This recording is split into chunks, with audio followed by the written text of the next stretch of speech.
Hello everyone, welcome to the channel eye of law. मेरे इस channel पे आपको लॉ से रिलेटेड वीडियोस देखने को मिलती हैं। मेरा जो आज का टॉपिक होने वाला है वो होगा टर्मिनेशन ऑफ एजेंसी। देखिए, इससे पहले की लॉ ऑफ एजेंसी की वीडियोस में हमने एजेंसी क्या होती है, एजेंट्स क्या होते हैं, एजेंट्स के टाइप क्या होते हैं and modes of creation of agency पढ़ा था। ठीक है, अब एजेंसी बन चुकी है, यानी कि प्रिंसिपल एजेंट का रिलेशनशिप बन चुका है, लेकिन उसका टर्मिनेशन कैसे होता है, उसकी समाप्ति कैसे होती है, वो हम आज के लेक्चर में देखेंगे। ठीक है, चलिए लेक्चर को स्टार्ट करते हैं।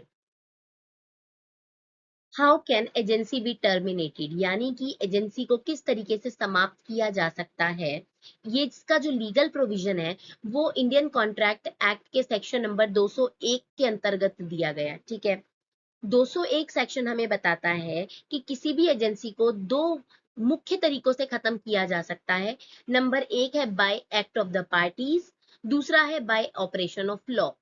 अगर हम bye act of the parties देखें, यानी कि पार्टीज के एक्ट को देखें, पक्षकारों के कृत्य द्वारा देखें, तो इसमें आता है कि दोनों पक्षकार म्यूचुअली एग्रीमेंट द्वारा इसको खत्म कर रहे हैं, यानी कि पारस्परिक सहमति से खत्म कर रहे हैं, या तो फिर रिवोकेशन बाय द प्रिंसिपल हो रहा है कि प्रिंसिपल जो प्रधान है वो इसको खत्म कर रहा है, या फिर रिनंसिएशन बाय द एजेंट हो रहा है, यानी कि एजेंट द्वारा परित्याग हो रहा है। ठीक है, इसके बाद अगर हम देखते हैं बाय ऑपरेशन ऑफ लॉ, यानी कि विधि के प्रभाव द्वारा, तो इसके भी तीन तरीके हैं, जिसमें परफॉर्मेंस या एक्सपायरी, यानी कि जो समय थी वो खत्म हो गई है, ठीक है, या काम पूरा हो गया है।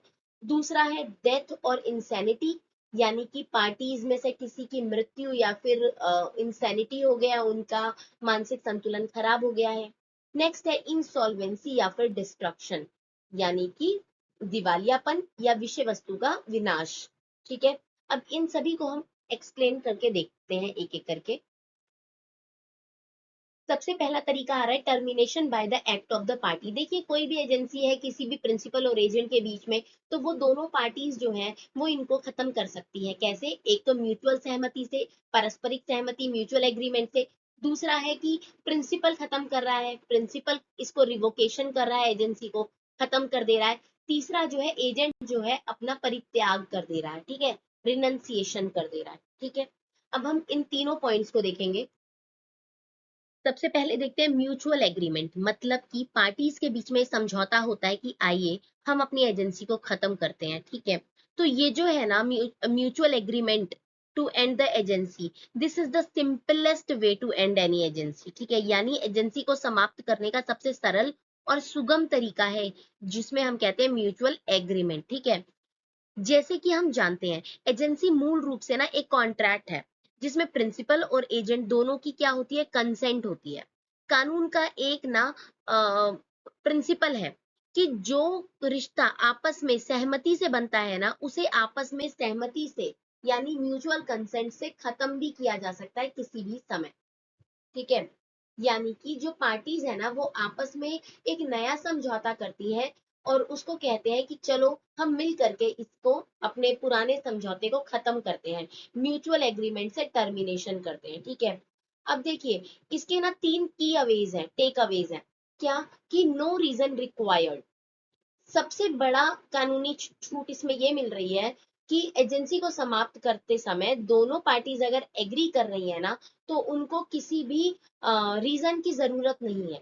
दोनों जो पार्टीज है ना वो बिना वजह बताए सिर्फ अपनी मर्जी से अलग होने का पूरी तरीके से निर्णय ले सकती हैं। नेक्स्ट है can happen at any point during the agency. अब ये जो निर्णय है ना वो दोनों पार्टीज एजेंसी के दौरान किसी भी समय कर सकती हैं, लेकिन उनकी म्यूचुअल अंडरस्टैंडिंग, म्यूचुअल एग्रीमेंट होनी जरूरी है। मतलब किसी एक के एग्रीमेंट से काम नहीं चलेगा बिना किसी रीजन और किसी भी समय। ठीक है, थर्ड पॉइंट है वही जो मैंने आपको बताया कि कंसेंट होना इज वेरी मच नेसेसरी। ठीक है, यानी कि दोनों पार्टीज की म्यूचुअल अंडरस्टैंडिंग और म्यूचुअल कंसेंट होना चाहिए कि हाँ ठीक है हम खत्म करते हैं, चलो खत्म करते हैं, है ना। ऐसा नहीं होगा कि बिना वजह बताए केवल एक ही खत्म कर रहा है। ठीक है, अब देखते हैं रिवोकेशन बाय द प्रिंसिपल। देखिए, section number 203 of Indian contract act हमें ये बताता है कि प्रिंसिपल के पास ये राइट है कि वो एजेंट के सारे अधिकारों को, यानी कि उसकी सारी की सारी अथॉरिटी को किसी भी समय रिवोक कर ले, वापस ले ले। ठीक है, लेकिन इसके लिए ना दो तीन इंपॉर्टेंट कंडीशंस हैं। पहली कंडीशन ये है कि एजेंट ने उस अधिकार का, उस शक्ति का, अपनी अथॉरिटी का एक्सरसाइज ना किया हो, यूज ना किया हो। दूसरी ये है कि एजेंसी जो है ना वो इररिवोकेबल ना हो, ठीक है, यानी कि ऐसी एजेंसी नहीं हो जिसको वापस ना लिया जा सके। और तीसरा, थर्ड पार्टी जो भी है इस कॉन्ट्रैक्ट की, उसको इस रिवोकेशन की सूचना यानी कि नोटिस दिया जाना कंपलसरी है, ठीक है। आइए अब ना इससे जुड़े चार सबसे इंपॉर्टेंट जो रूल्स है ना उनको देखते हैं। सेक्शन नंबर 204, अथॉरिटी जो है जब पार्टली एक्सरसाइज होती है। सेक्शन 204 ये कह रहा है कि अगर एजेंट ने अपने अधिकारों का थोड़ा सा भी यूज कर लिया है, यानी पार्टली एक्सरसाइज, आंशिक निष्पादन कर लिया है, तो जो काम पहले ही हो चुका है उसके लिए प्रिंसिपल अथॉरिटी को वापस रिवोक नहीं कर सकता, ठीक है। उन कार्यों के लिए प्रिंसिपल को लायबल रहना पड़ेगा, ठीक है। सेक्शन नंबर 205 कहता है कि अगर एजेंसी किसी फिक्स टाइम पीरियड के लिए बनाई गई थी और प्रिंसिपल उस टाइम के खत्म होने से पहले ही बिना किसी सॉलिड रीजन के उसको टर्मिनेट करने के लिए आ गया, तो एजेंट को जो भी लॉस हो रहा है उसके लिए प्रिंसिपल कंपनसेशन पे करेगा। थर्ड है 206 बता रहा है हमें कि एक जरूरी कंडीशन ये है कि टर्मिनेशन से पहले एजेंट को एक रीजनेबल नोटिस देना है, ठीक है। अगर बिना किसी पहले के नोटिस के अचानक से एजेंसी को खत्म कर रहा है प्रिंसिपल, तो प्रिंसिपल जो है वो एजेंट को लॉसेस के लिए कंपनसेट भी करेगा। नेक्स्ट है इंटरेस्ट इन सब्जेक्ट। अगर एजेंट का उस प्रॉपर्टी या बिजनेस में कोई खुद का लीगल इंटरेस्ट शामिल है, यानी कि कानूनी हित या फिर स्वार्थ निहित है उसके अंदर, तो ऐसी एजेंसी को एजेंसी कपल्ड विद इंटरेस्ट कहते हैं। कानून कहता है कि जब तक कोई एक्सप्रेस कंडक्ट ना हो तब तक प्रिंसिपल ऐसी एजेंसी को अपनी मर्जी से रिवोक नहीं कर सकता।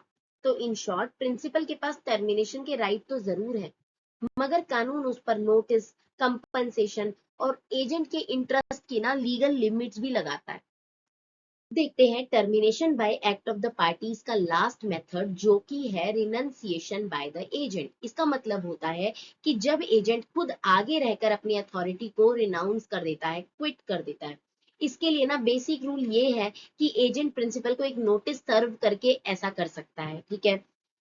देखिए इसमें लिखा हुआ है section number 205, renunciation before expiry. तो इसका मतलब कुछ रूल्स भी हैं कि अगर एजेंसी किसी फिक्स पीरियड के लिए बनाई गई थी और एजेंट उस टाइम के खत्म होने से पहले ही बिना किसी वैलिड रीजन के एजेंसी को छोड़ देता है, यानी कि रिनाउंस कर रहा है, क्विट कर रहा है एक्सपायरी डेट के खत्म होने से पहले, तो उस वजह से प्रिंसिपल को जो भी लॉसेस होंगे एजेंट को उसकी भरपाई करनी होगी।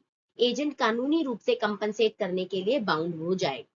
नेक्स्ट है section number 206, adequate notice before revocation और रिनंसिएशन।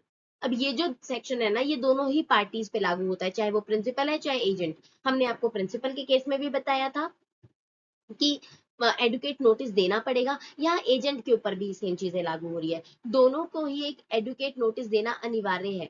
अगर कोई भी पार्टी बिना ऐसा नोटिस दिए रिलेशन खत्म करती है तो दूसरी पार्टी कंपनसेशन पाने की अधिकारी हो जाएगी। सेक्शन नंबर 207 कहता है एक्सप्रेस और इम्प्लाइड बाय कंडक्ट।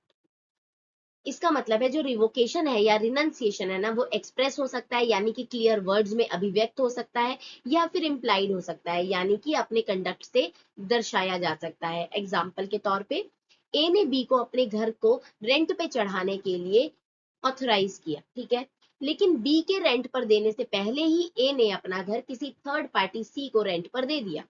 यहाँ ए ने बोलकर मना नहीं किया, लेकिन उसके कंडक्ट ने, क्योंकि वो ऑलरेडी अपना घर किसी को रेंट पे दे चुका है, तो उसके कंडक्ट ने कानूनी इम्प्लाइड रिवोकेशन की तरह एक्ट किया, ठीक है, जिससे अब बी की अथॉरिटी जो है वो खत्म हो जाती है।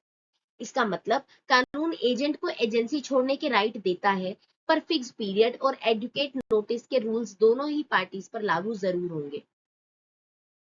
अब हम स्टार्ट करते हैं सेकंड कैटेगरी, जो कि है termination bye operation of law, यानी कि कानून के द्वारा टर्मिनेशन किस तरीके से होता है, ठीक है। इसके भी 3 पॉइंट्स है, उन तीनों पॉइंट्स को एक एक करके देखेंगे।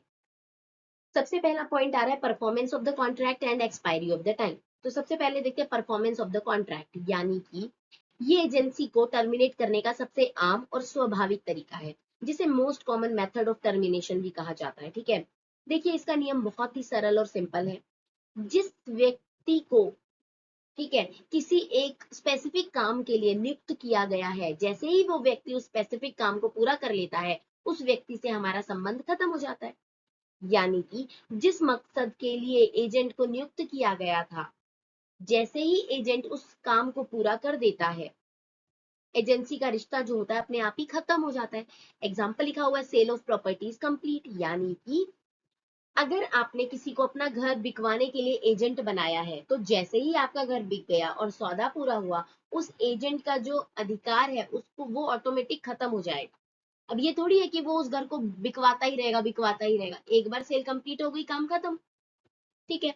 नेक्स्ट है एक्सपायरी ऑफ टाइम, यानी कि अगर किसी एजेंट को एक फिक्स ड्यूरेशन के लिए अपॉइंट किया गया था, ठीक है, तो जैसे ही वो टाइम पीरियड खत्म हो जाता है, एजेंसी तुरंत टर्मिनेट हो जाती है।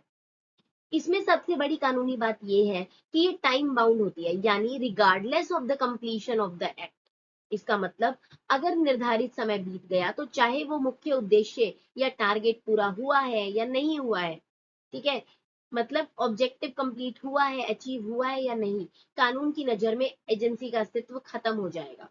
यानी कि एजेंसी को कानून के द्वारा दो तरीके से खत्म किया जा रहा है, एक तो परफॉर्मेंस पूरा हो गया, एजेंसी खत्म हो गई, या जो टाइम पीरियड के लिए एजेंसी बनी थी, आपका टास्क पूरा हुआ है नहीं हुआ, नो मैटर, टाइम खत्म हुआ, एजेंसी खत्म। देखिए, टर्मिनेशन ऑपरेशन बाय लॉ के अगले पॉइंट्स है death, insanity and insolvency. Agency ना एक पर्सनल रिलेशनशिप है जिसका आधार आपसी विश्वास होता है। इसलिए अगर प्रिंसिपल या एजेंट में से किसी भी एक की डेथ हो जाती है, ठीक है, या कोई भी एक इंसेन हो जाता है, पागल हो जाता है, ठीक है, या अनसाउंड माइंड का हो जाता है, तो ये प्रिंसिपल का जो रिलेशनशिप है ना, ये वहीं खत्म हो जाएगा। सेक्शन 209 के मुताबिक ऐसी स्थिति में एजेंट पर एक कानूनी जिम्मेदारी आती है कि वो प्रिंसिपल के इंटरेस्ट को प्रोटेक्ट करे या उनके लीगल रिप्रेजेंटेटिव को इन्फॉर्म कर दे। ठीक है। नेक्स्ट है इंसॉल्वेंसी, सेक्शन नंबर 201। अगला आधार है इंसॉल्वेंसी का, यानी कि दिवालियापन का। अगर प्रिंसिपल कोर्ट द्वारा इंसॉल्वेंट यानी कि दिवालिया घोषित कर दिया जा रहा है, तो कानून के प्रभाव से ना एजेंसी ऑटोमेटिक रूप से टर्मिनेट हो जाती है, क्योंकि जो व्यक्ति अपनी प्रॉपर्टी पर कानूनी राइट खो चुका है, वो किसी और को एजेंट बनाकर काम नहीं करवा सकता। ठीक है। अब एजेंट्स ड्यूटी ऑन टर्मिनेशन, अब क्योंकि टर्मिनेशन हो गया, तो एजेंट की ड्यूटी क्या है? देखिए, जब भी प्रिंसिपल की डेथ या इंसेंटी हो जाती है, ठीक है, और उसके कारण टर्मिनेशन होता है किसी एजेंसी का, तो एजेंट तुरंत काम छोड़कर भाग नहीं सकता। एजेंट वो सारे रीजनेबल स्टेप्स उठाता है जो प्रिंसिपल के बिजनेस और इंटरेस्ट को सेव रखने के लिए जरूरी है, जब तक कि कोई नया रिप्रेजेंटेटिव आकर के उसको संभाल नहीं लेता। ठीक है। यहाँ पे ये एजेंट की ड्यूटी बनती है कि प्रॉपरली हैंडओवर दे किनको, एजेंट अपने प्रिंसिपल के लीगल रिप्रेजेंटेटिव्स को। देखिए, टर्मिनेशन ऑफ एजेंसी के टर्मिनेशन बाय लॉ के ना कुछ अदर मोड्स भी हैं, जिसमें सबसे पहला आ रहा है डिस्ट्रक्शन ऑफ सब्जेक्ट मैटर, यानी कि विषय वस्तु का विनाश। अगर वो प्रॉपर्टी, वस्तु या फिर बिजनेस ही पूरी तरीके से नष्ट हो गया, डिस्ट्रॉय हो गया, जिसके लिए एजेंसी बनाई गई थी, तो एजेंसी वहीं की वहीं टर्मिनेट हो जाती है। एग्जाम्पल, अगर एक एजेंट को किसी बिल्डिंग के इंश्योरेंस करवाने के लिए रखा गया था, ठीक है, लेकिन इंश्योरेंस होने से पहले ही वो बिल्डिंग में आग लग गई और वो जलकर खाक हो गई, ठीक है, अब जब वो बिल्डिंग ही नहीं बची है, तो एजेंट किसके लिए इंश्योरेंस करवाएगा? तो यहाँ पे एजेंसी खत्म। नेक्स्ट आता है प्रिंसिपल बिकम एलियन एनिमी, यानी कि जो प्रिंसिपल है, प्रधान है ना, वो विदेशी शत्रु हो गया। अगर प्रिंसिपल और एजेंट अलग अलग देशों के हैं और उन दोनों देशों के बीच में अचानक युद्ध छिड़ गया, ठीक है, तो प्रिंसिपल कानून की नजर में एक एलियन एनिमी बन जाता है। ऐसी स्थिति में जो उनका आपसी कॉमर्शियल रिलेशनशिप होता है ना, वो कानून के विरुद्ध हो जाता है। ठीक है। इसलिए एजेंसी तुरंत टर्मिनेट हो जाती है, क्योंकि अब जो है इसका मोटिव या फिर इसका जो भी कॉन्ट्रैक्ट का चीजें रहेंगी ना, कंसिडरेशन वगैरह, वो इलीगल हो जा रही है। तो वहां पे कॉन्ट्रैक्ट क्या होगा, पूरी तरीके से वॉइड हो जाएगा, शून्य हो जाएगा। नेक्स्ट है डिसोल्यूशन ऑफ कंपनी, मतलब कंपनी का विघटन या समापन। अगर कोई कॉर्पोरेट कंपनी प्रिंसिपल या एजेंट के रूप में काम कर रही थी और उस कंपनी का कानूनी रूप से डिसोल्यूशन हो गया, यानी कंपनी ही बंद हो जाती है, तो एजेंसी कॉन्ट्रैक्ट ऑटोमेटिकली खत्म हो जाता है, क्योंकि कानून की नजर में डिसोल्यूशन के बाद एंटिटी का कानूनी व्यक्तित्व ही खत्म हो गया। ठीक है, तो ये कुछ और मोड्स हैं जिसमें भी एजेंसी जो है खत्म हो जाती है टर्मिनेशन बाय द लॉ से। देखिए अब देखते हैं हम इररिवोकेबल एजेंसी, यानी कि एक ऐसे टाइप की एजेंसी जिसको प्रिंसिपल टर्मिनेट नहीं कर सकता। देखिए एजेंसी कपल्ड विद इंटरेस्ट, ठीक है, ये सेक्शन नंबर 202 में दिया गया है जिसमें लिखा है हित से युक्त अभिकरण। ठीक है, ये जो नियम है ना एक बहुत बड़ा एक्सेप्शन है, अपवाद है, जहां पे प्रिंसिपल के पास एजेंसी खत्म करने का अधिकार छिन जाता है। ठीक है, देखिए ये नियम कहता है कि जब एजेंट का एजेंसी के सब्जेक्ट मैटर में कोई पर्सनल इंटरेस्ट, कोई राइट या कोई अधिकार या कोई हित जुड़ा होता है तो प्रिंसिपल उस एजेंसी को रिवोक नहीं कर सकता। कानून ऐसा इसलिए करता है क्योंकि अगर यहाँ प्रिंसिपल को रिवोकेशन की इजाजत दे दी जाएगी तो इससे एजेंट के उन हितों को नुकसान होगा जो उस प्रॉपर्टी से जुड़े हुए हैं। ठीक है, non termination even on death, इसका सबसे बड़ा कानूनी पड़ाव ये है कि ये एजेंसी कभी ऑटोमेटिक टर्मिनेट नहीं होती। अभी पिछली स्लाइड में हमने पढ़ा था कि प्रिंसिपल की डेथ या इंसैनिटी से एजेंसी खत्म हो जाती है, लेकिन अगर एजेंसी कपल्ड विद इंटरेस्ट है ना तो प्रिंसिपल की डेथ होने पर, उसके इंसैन होने पर भी ये एजेंसी समाप्त नहीं होगी बल्कि चलती रहेगी। इसका एग्जाम्पल यहाँ पे लिखा हुआ है कि मान लीजिए ए ने बी से एक लोन यानी कि कोई कर्ज लिया। अब ए के पास पैसे चुकाने के लिए नहीं है। ठीक है, तो बी को अपनी जमीन बेचने के लिए एजेंट एथोराइज करता है और कहता है कि जमीन बेचकर जो पैसा आएगा उससे अपना लोन रिकवर कर लेना। ठीक है, यहाँ बी जो है सिर्फ एक नॉर्मल एजेंट नहीं है उसका जमीन बेचने के लिए, बल्कि जमीन में उसका पर्सनल इंटरेस्ट भी आ गया, यानी कि उसकी लोन रिकवरी भी होनी है उससे। इसलिए अब ए चाहे कुछ भी कर ले, चाहे वो नहीं भी चाहे तो भी वो बी की अथॉरिटी को खत्म नहीं कर सकता, और अगर इस दौरान ए की डेथ भी हो जाती है तब भी बी के पास उस जमीन को बेचकर अपना कर्ज वसूलने का, रिकवर करने का पूरा पूरा कानूनी अधिकार है।